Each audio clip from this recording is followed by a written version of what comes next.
Hola, en este espacio conversamos sobre los principios de amor, de abnegación y de servicio que rigieron la vida de Jesús en la tierra. Juntos vamos a redescubrir cómo el amor de Jesús por su creación cambió la historia del mundo y lo sigue haciendo. Vamos a hablar del amor como la única herramienta de transformación real y trascendente. Dios es amor sobre cualquier pretexto. Bienvenidos a este movimiento. Bienvenidos a Love Like Fire. Hoy tengo el placer de estar con Natalie Fernández. Nos acompaña desde Alabama. Ella es cantante, es profesora, apasionada por la tecnología y las redes. Incluso tiene un canal de YouTube.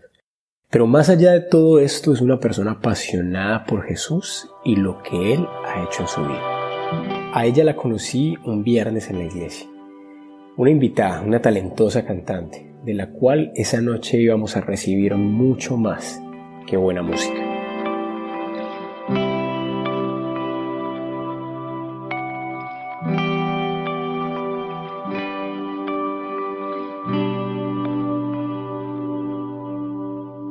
Hay una pregunta que para mí fue importante hacerme y que no pude dejar de contestarme.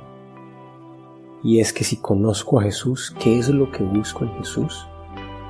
¿Lo busco por ambiciones personales? ¿Lo busco por obtener beneficios propios?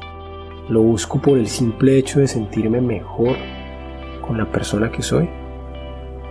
Qué interesante está tu pregunta, Jonathan, porque el cristiano habla mucho de Jesús.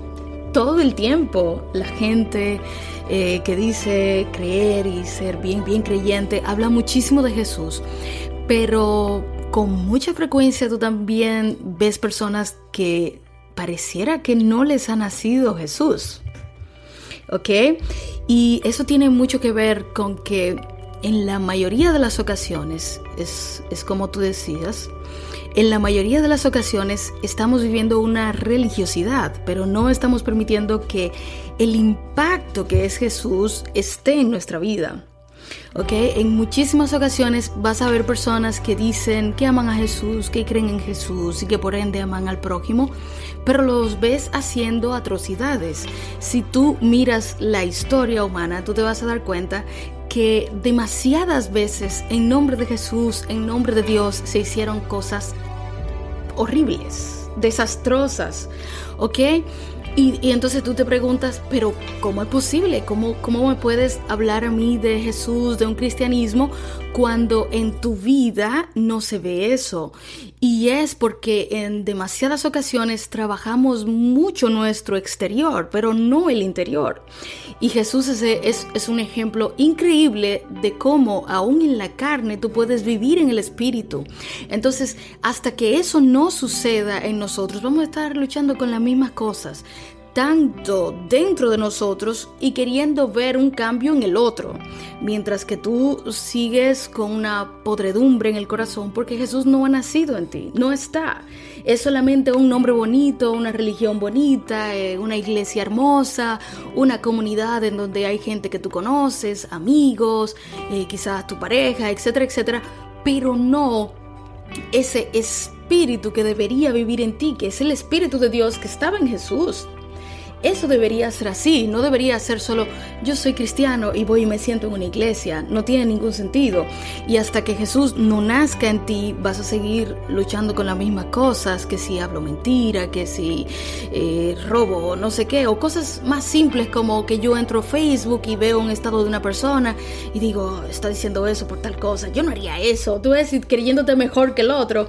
Eso también es horrible, es que necesita ser tratado nuestro interior. Y en muchas ocasiones la religión trata el exterior, pero no el interior. Así es, Natalie. Y precisamente escuchándote decir eso, me viene a la mente una frase que dice: me gusta tu Cristo, pero no me gustan tus cristianos, porque tus cristianos no se parecen a tu Cristo. Y es una frase, Natalie, que a mí particularmente me resulta difícil de escuchar, porque confrontan lo que creo, confrontan lo que soy, confrontan lo que debería ser. Pero es precisamente ese concepto de Cristo distorsionado, ese concepto de Jesús distorsionado, lo que hace que dejemos de verlo como lo que realmente es, como un Salvador.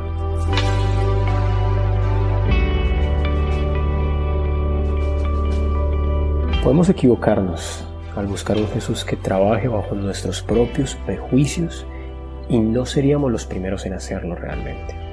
La Biblia nos habla de Simón y de María, dos personas que se hicieron esa pregunta que nos hicimos al inicio. En un principio sus respuestas no fueron las mismas.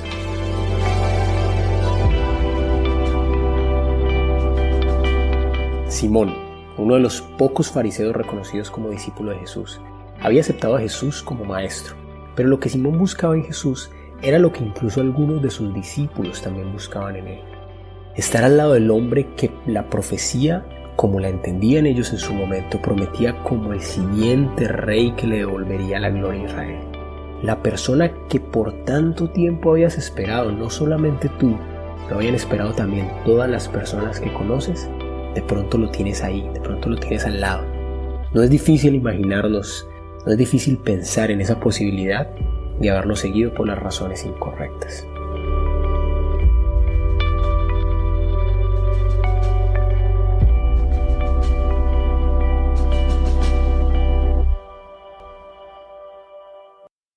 Por otra parte estaba María. María no tenía intenciones más allá de las evidentes. María solo necesitaba que la rescataran. María solo quería ser salvada. En la vida de los dos, en la vida de Simón y en la vida de María, hay milagros increíbles. Sobran motivos para haber sido transformados. Y en este caso, afortunadamente los dos al final lo fueron. Pero María entendió todo esto mucho antes que Simón. Y yo sé, Natalie, que en algún momento te tocó tomar una decisión parecida. La decisión de buscar a Jesús haciendo todo lo que estaba en tus manos para llegar a Él. Y sé que tienes una increíble historia para compartirnos con eso. Gracias, Jonathan, gracias, amigo mío. Pues te cuento que cuando yo conocí a Jesús, estaba en la peor etapa de mi vida. Yo puedo utilizar la palabra peor, pero en realidad siento que fue el momento de más crecimiento.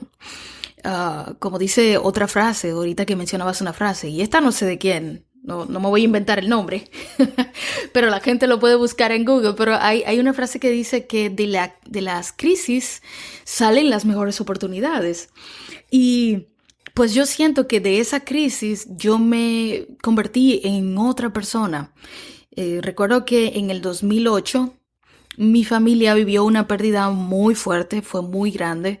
Yo conocía el dolor de la muerte, pero no cercano. Yo no sabía qué significaba eso. Obviamente todos los seres humanos sabemos que si alguien muere, te duele, sufres la pérdida, pero nunca había sido algo tan cercano. Y mi familia pues sufrió ese momento, fue muy repentino la muerte de un familiar y eso cambió toda mi perspectiva que yo tenía de la vida. Te puedo decir que nunca yo había experimentado ese tipo de dolor que se sentía como si el pecho te aprieta, como si no puedes respirar.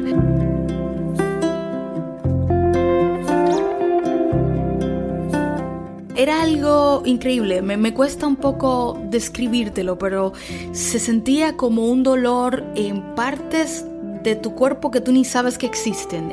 Yo puedo decírtelo como algo como eso. Y recuerdo muy claramente que yo pensaba, mira, esto está pasando porque Jesús debe venir muy pronto. Jesús debe de venir muy pronto. Y te estoy hablando de que eso fue año 2008. Y esos primeros meses mi mente me engañaba. Y yo me decía, mira, tienes que estar realmente en la cosa porque tiene que ser que Jesús viene muy rápido. Así que tú, si quieres volver a ver esa persona, tú tienes que estar bien. Así que yo recuerdo haberme leído en 2 meses aproximadamente, 2-3 meses, el comentario bíblico, la Biblia, todo. Yo quería... Era una cosa increíble. Yo estaba muy, muy metida en eso. Pero todavía ya estaba viviendo la etapa de negar que eso había sucedido. A mí no se me podía mencionar el nombre de la persona. Yo no había visto una foto, nada que ver. Para mí era como si se había ido de viaje. Yo quería pensar eso. Entonces, cuando llegó esa primera Navidad y que estuvimos todos en la casa y que esa persona no estaba, creo que esa fue como la primera vez que yo sentí lo que era una tristeza muy, muy profunda, una depresión. Porque en principio, cuando nos enfrentamos a la pérdida, que tienes que ir a un cementerio, tienes que dejar a una persona allí, cosa que yo, por cierto, no viví. Recuerdo que mi familiar murió un día sábado en la tarde y al otro día yo tenía que ir a dar un concierto y me fui a dar el concierto. Yo me salté todo eso porque yo quería hacer... Estabas justo en la etapa de negación. Sí. Era un shock tan grande que yo no quería enfrentar nada. Así que al otro día me fui de concierto y traté de continuar mi vida como que no había pasado. Pero esa Navidad fue como donde ya yo me senté en mi cuerpo y en mi mente y me di cuenta que era verdad, que no estaba ahí. Y de ahí en adelante, recuerdo que era una persona muy metida en mí, no decía nada. Si estaba feliz, no lo decía. Si estaba triste, no lo decía. Nada, yo no hablaba. Y estuve en esa situación por unos 3 años, Jonathan, más o menos, 3 años. El primer año de esa pérdida, yo llevé mi cuerpo a un nivel de estrés porque recuerdo que tenía 2 trabajos, estaba en la universidad, me enfermé del estómago, tenía úlceras, me enfermé del corazón, me salió un soplo que ya era nivel 4 y todo era por el estrés. Y recuerdo que mi médico de cabecera me dijo, mira, si no paras la manera en la que tú estás viviendo, tú vas a ser la siguiente que te vas a morir. Y yo recuerdo... Sí, Natalie, es a veces lo que uno hace, como tratar de llenar su día, llenar su mente con otras cosas para evitar pensar en eso que uno no quiere pensar. Correcto, estás en todo lo correcto, era exactamente eso lo que me pasaba. Yo quería estar todo el tiempo entretenida en algo, no pensar. Pero siempre llegaba la noche y cuando llegaba la noche yo no concebía el sueño. Entonces empecé a tener problemas de ansiedad, ataques de pánico. Yo empezaba a ver que mi habitación se ponía cada vez más pequeña, no podía respirar, yo no podía estar ahí. Mi familia desconocía la situación porque yo no hablaba. Sí, me imagino que te estabas guardando todo esto solo para ti. Correcto, y entonces todo el tiempo yo me la pasaba muy bien en la casa o tratando de que los otros pensaran que yo estaba bien, pero en la noche era terrible, yo no concebía el sueño. Y no te puedo decir que pasaba diario porque sería una exageración y ya estuviera muerta, pero en muchísimas ocasiones yo veía el sol salir.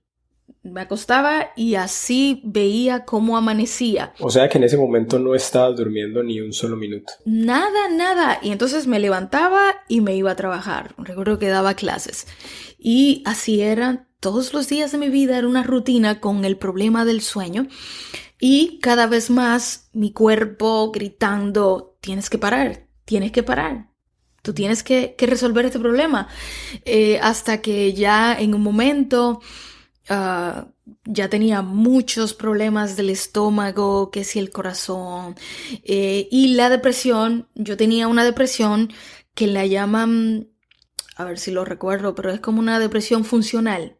Es que te deja seguir haciendo tu vida, pero tú estás en una tristeza profunda. Y pues así yo viví alrededor de unos 3 años hasta que, sí. Natalie, escuchándote, yo te quisiera preguntar algo, porque... ¿Por qué tomas esa decisión de guardarte todo esto para ti? ¿Por qué no comentarlo con nadie? Esa es una muy buena pregunta y creo que viene muy bien responderla. Yo creo que mis 2 razones principales yo no quería aceptar que yo estaba pasando por un problema mental. Era una condición que necesitaba ayuda.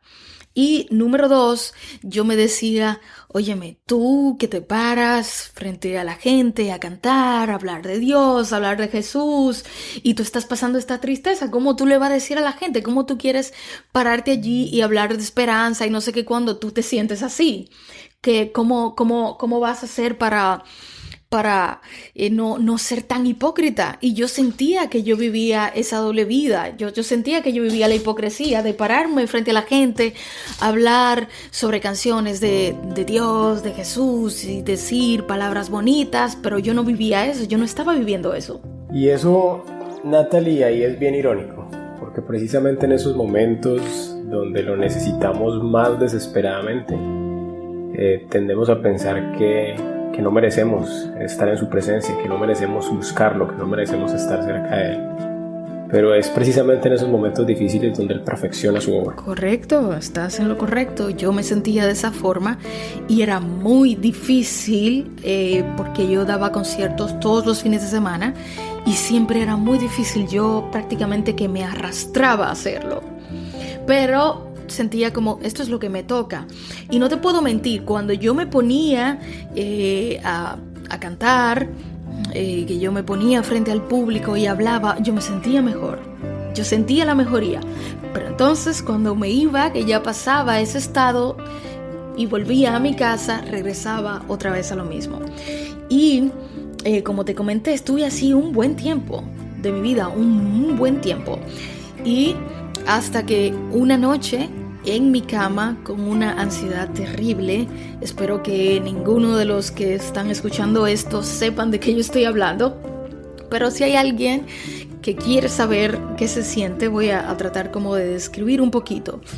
Cuando uno está pasando por una ansiedad, todo tu cuerpo está en un modo de alerta. Tú quieres salir huyendo de una situación que no existe, está en tu cabeza. Tú tienes un miedo de algo que no está ocurriendo, no es real, pero en tu cabeza y en tu cuerpo sí es real. Y yo sentía que todo mi cuerpo temblaba, todos mis músculos se tensaban, mi corazón se aceleraba, la respiración era bien rápida, el pecho se me apretaba. Yo sentía un gran peso en el pecho que no me dejaba respirar. Yo sudaba y yo solo pensaba como que esto pase, ¿por qué yo sigo con vida? Y te menciono eso porque me pasaba mucho que yo me decía, yo no puedo soportar otra pérdida de gente que yo quiero. Y yo le decía a Dios, que sea yo la siguiente que se muera. Que sea yo, no puede ser otra persona porque yo no voy a soportar eso, que sepan los demás cómo lidiar con eso, yo no puedo, así que mejor ponme a dormir a mí. Y cada vez que yo pasaba una situación como esa, yo decía, ¿por qué yo sigo con vida? ¿Por qué? ¿Por qué yo sigo aquí? Pero esa noche, recuerdo mirando hacia el techo, en medio de esa situación en que mi cuerpo se encontraba bien mal, mis emociones, mi mente, etc. Recuerdo que un pensamiento me llegó a la cabeza y ese pensamiento me llevó a una reflexión que hizo que pasara el momento que yo estaba viviendo. Yo me pregunté, ¿para esto fue que yo vine a este mundo? ¿Para yo vivir así fue que yo vine? Y esa pregunta me llevó a otras. Yo empecé a cuestionarme cosas como, ¿esta es la voluntad de Dios? ¿Dios quiere que yo esté así? ¿Siente Dios algo porque yo viva esto? ¿Por qué me mantiene aquí? Y yo me dije a mí misma, Dios no te tiene en esta situación, tú te tienes en esta situación. Eres tú la que está escogiendo vivir así. Por ende, si tú te pides auxilio a Dios y con tu corazón honesto y sincero estás dispuesta a hacer un cambio, va a suceder. Porque si fuera porque Dios me ama y porque Dios desea sacarme de esa situación, ya hubiese pasado al día siguiente.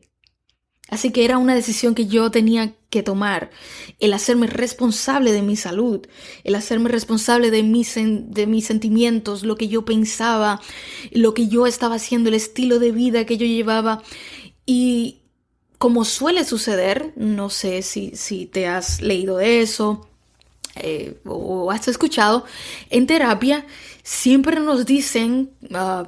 porque tuve que ir a terapia un buen tiempo, y siempre nos dicen, mira, cuando estés pasando por una crisis como esa, no trates de evitarla, déjala ser, y así va a pasar. Concéntrate en otra cosa. Y uno de los ejercicios que a mí me funcionaba mucho, y lo voy a mencionar, lo voy a compartir por si hay alguien que lo requiera, lo necesite. Una de las cosas que a mí me funcionaba era pensar en qué ropa yo tenía durante el día, cuál era el color, cómo me quedaba, qué ropa tenía alguien con el que yo interactué durante el día. Y ese tipo de cosas que son como detalles que obligan a tu mente a irse a otro sitio, a pensar en otra cosa que no sea lo que tú estabas pensando en ese entonces. Y continuando con lo que te decía anteriormente, esa primera pregunta de ¿para esto yo vine a la tierra para sentirme así? Esa primera pregunta detonó muchas otras que me hicieron tomar responsabilidad. Y esto es una palabra que es muy importante. Porque a veces pensamos, mira, soy cristiano, yo creo en Dios. A Dios que se encargue. Y tú todo el tiempo vives en una situación y tú dices, pero Dios nunca se encarga. Y hay una frase con eso que dices, Natalie, que alguna vez escuché y siempre me repito con temas así, y es que Dios nunca va a hacer por ti lo que tú mismo puedes hacer por ti. Óyeme, es así. Óyeme, los seres humanos necesitamos tomar responsabilidad de nuestros hechos, de nuestros actos, de lo que nos permitimos hacer. No es posible que hoy tú siembres una cosa y mañana coseches otra, no lo esperes. Entonces, si yo estuve en 3 años de mi vida en esa situación, era imposible que no sucediera algo que viniera primero de la raíz de que yo tomara la decisión de entonces dejar que Dios hiciera conmigo. Pero es que no sé si se siente en mi voz lo que yo quisiera transmitir, pero es tan importante tomar responsabilidad de lo que pensamos. Dependiendo de lo que nosotros pensamos, así nos sentimos. Es imposible que una persona que todo el día viva poniendo pensamientos oscuros, negativos, tristes, se sienta bien. Es muy difícil, no quiero generalizar y decir que no pasa, ¿verdad? Y es que se la ponemos muy difícil a Dios. Dios puede hacer lo imposible, pero para eso primero nosotros tuvimos que haber hecho todo lo que era posible. Eso es así. Y sabes, lo que siguió esa noche es que yo empecé, se me ocurrió comenzar a decir muchas veces el nombre de Jesús. Y yo decía, Jesús, Jesús, Jesús. Y pasaban de un poco más de las 2 de la mañana, tendrían que ser un poco más de 2:30, casi 3 de la mañana. Y yo empecé casi a vocear el nombre de Jesús, Jesús, Jesús, Jesús. Y yo sé que quizás hay gente que me escuchó. Pero yo casi que gritaba el nombre de Jesús. Y por el poder que tiene ese nombre, por el poder que tiene el tú creer que Jesús tiene poder, yo empecé a sentir una diferencia en mí. Y es como si de repente yo podía respirar. No te puedo decir otra cosa, no te lo puedo poner en otras palabras. Yo sentí como si el aliento volvió a mí. Yo empecé a calmarme, mis músculos empezaron a aflojarse, yo empecé a pensar con un poco más de claridad, etcétera, etcétera. Y después que estuve ahí, que me sentía más calmada, entonces dije, bueno, ya estoy despierta, déjame levantarme y escribir. Y agarré la guitarra y compuse una canción que titulé así mismo, titulé Jesús. Y esa noche surgió así de la nada. No te puedo decir que esa canción yo recuerdo haberla escrito. Y te va a parecer como, es absurdo lo que tú me estás diciendo porque ya me dijiste que la escribiste esta noche.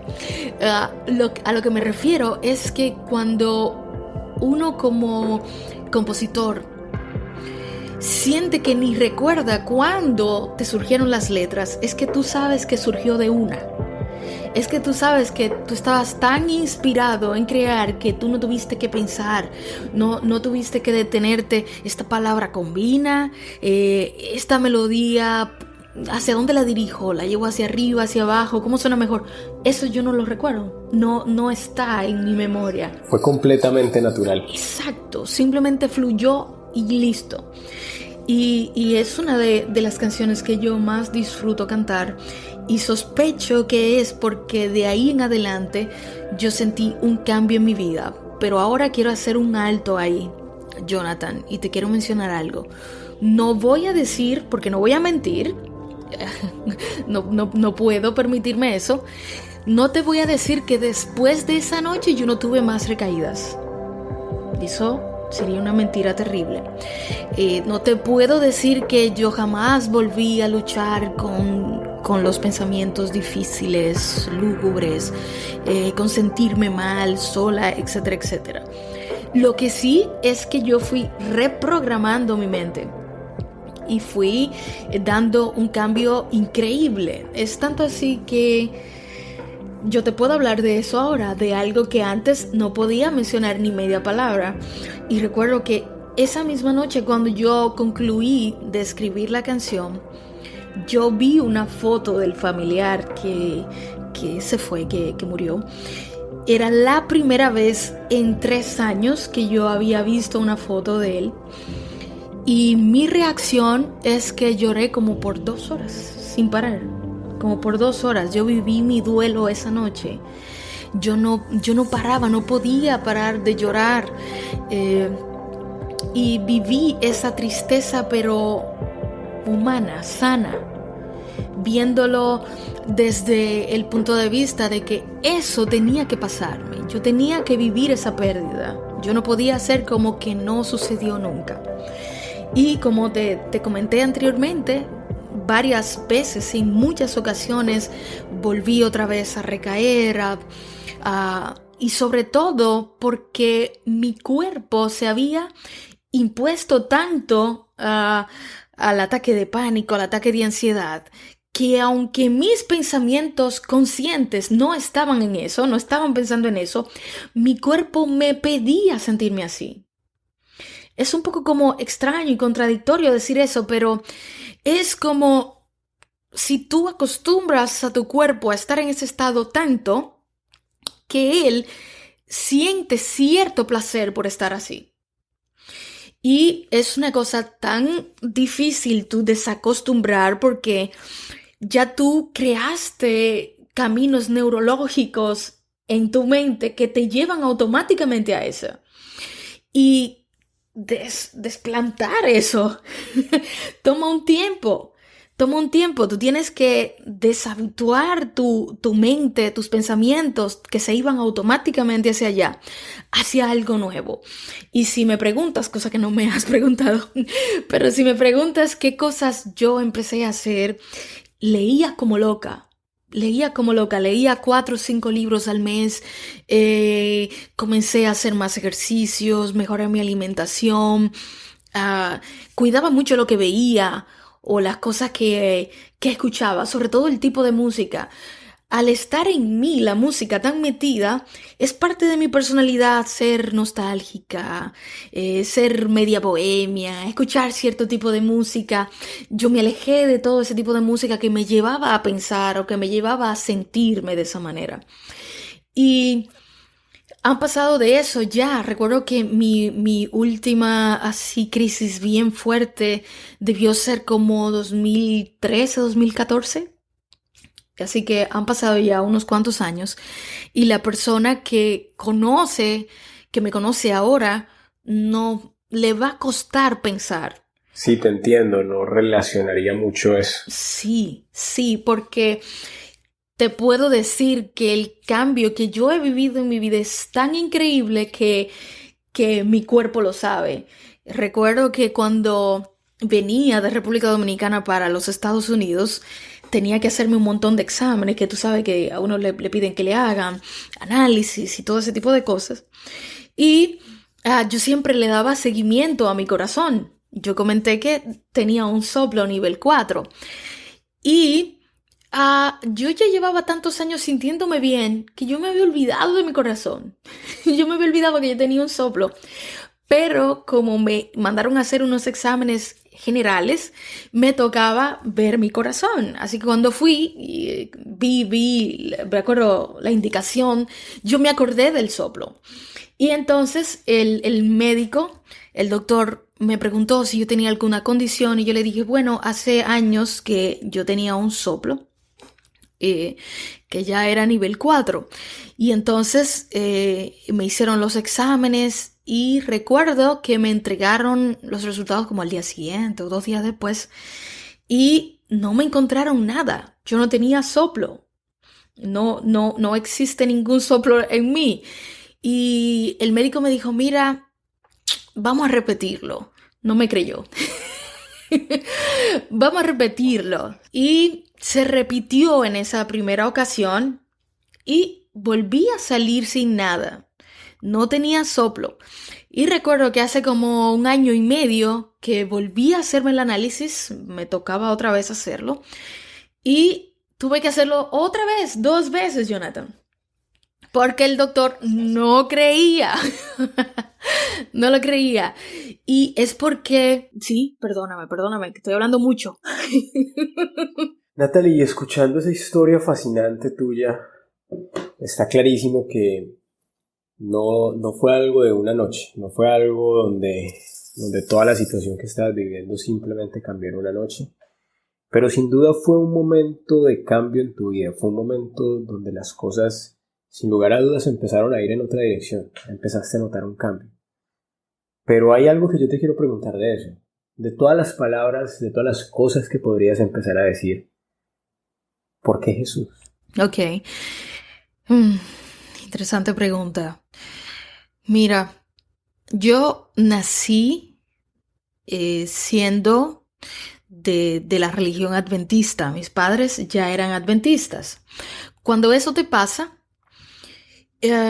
tú heredas una religión.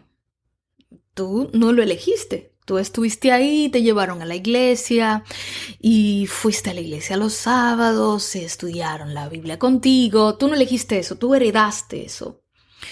Sin embargo, esa herencia de estar todo el tiempo escuchando que Dios tiene poder, que Dios tiene poder, que Dios tiene poder, en algún momento de tu vida tú vas a tener que ver que es verdad. Sí, es como ese momento en donde cambia de ser la herencia a la decisión que tú estás tomando. En ese momento tomaste la decisión de buscar ese Jesús que te habían contado que era poderoso y darte cuenta por ti misma que realmente lo era. Exacto, es que es muy fácil tú decir de tu boca hacia afuera, yo soy cristiana, conozco a Dios, conozco a Jesús, creo. Eso le sale bien a cualquiera y muy bonito. El asunto es tú creer que eso es así. Y a veces la gente no entiende que cuando tú estás viviendo un momento duro, difícil, de crisis, ese es el mejor momento para reconocer el poder que hay en Dios. Porque cuando en tu vida todo anda muy bonito y muy bien, es muy posible que tú no necesites ver un milagro tangible como en ese momento yo lo precisaba. Entonces, recuerdo que no tengo una respuesta específica para ti de es porque yo pensé tal cosa. No está en mi consciente el por qué. Yo lo que sí sé es que quizás el estar expuesta toda mi vida a eso y saber que la solución más inmediata y la primera debió ser esa, entonces empecé a decir el nombre de Jesús. Y uno a veces en esos momentos se pregunta, pero pero Jesús, ¿por qué no te busqué antes? Me hubiera ahorrado Correcto. probablemente mucho tiempo de este sufrimiento, de este dolor que estaba sintiendo. Mucho tiempo. Pero realmente ese es el camino que te lleva, a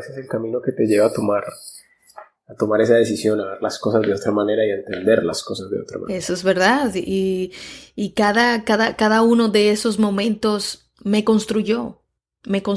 Si yo estoy ahora aquí hablándote de eso, con esta soltura que lo puedo hacer ahora y hablándote desde la sanidad, es porque ese momento también me construyó. No se puede uno arrepentir de nada de lo que sucedió antes porque ese momento te trajo hasta aquí. ¿Ok? Así que, definitivamente.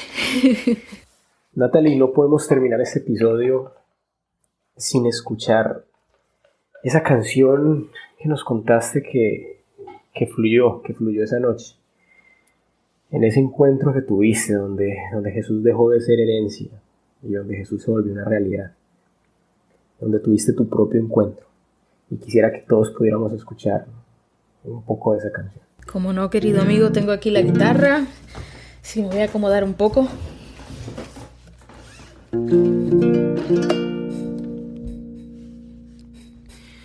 Tu nombre, Jesús, tiene poder.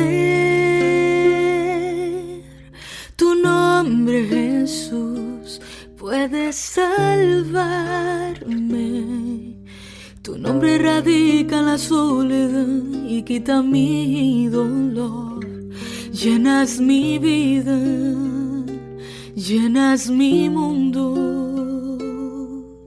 Tu nombre, Jesús, saque el temor.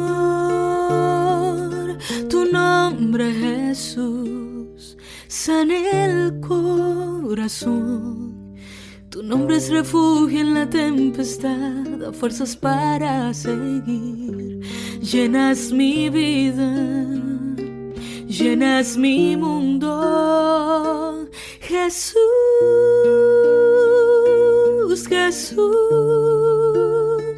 todo se transforma al decir tu nombre. Jesús, Jesús, creo en tu palabra, mi vida descansa en ti, Jesús.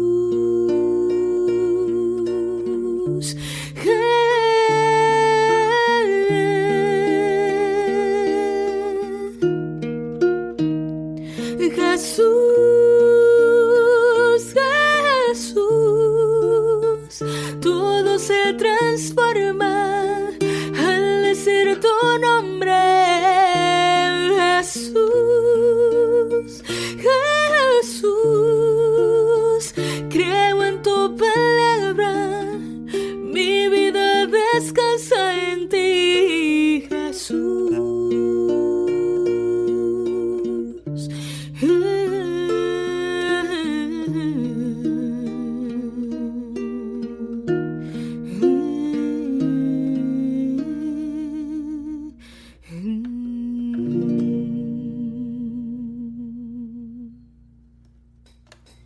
Natalie, la canción es impresionante, la letra es increíble, pero tengo que decirte que después de conversar contigo, después de entender todo lo que estabas pasando, todas las emociones a las que te estabas enfrentando, y de dónde nace esta canción, de ese encuentro donde pudiste experimentar por ti misma el poder precisamente que tiene ese nombre, pues es muchísimo más impresionante.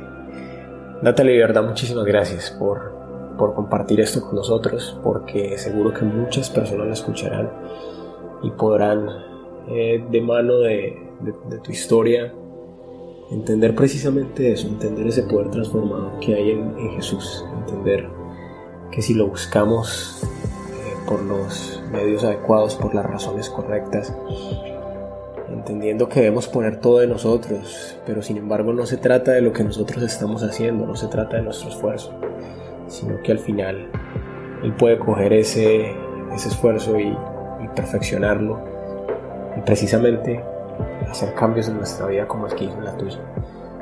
Muchísimas gracias, Natalie, muchísimas gracias por el tiempo, muchísimas gracias por estar aquí. Amén.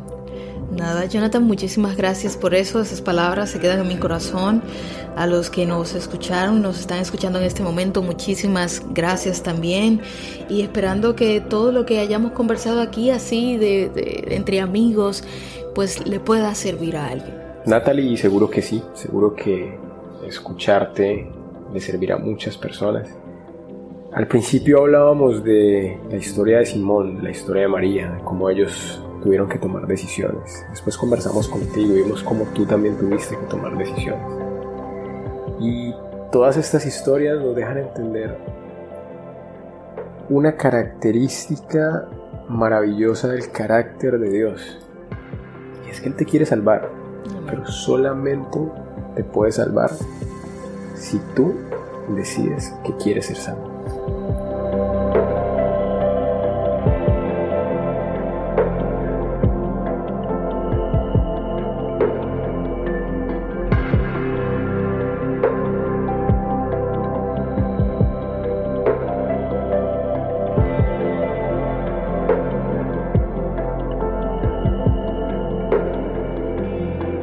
Gracias por estar aquí.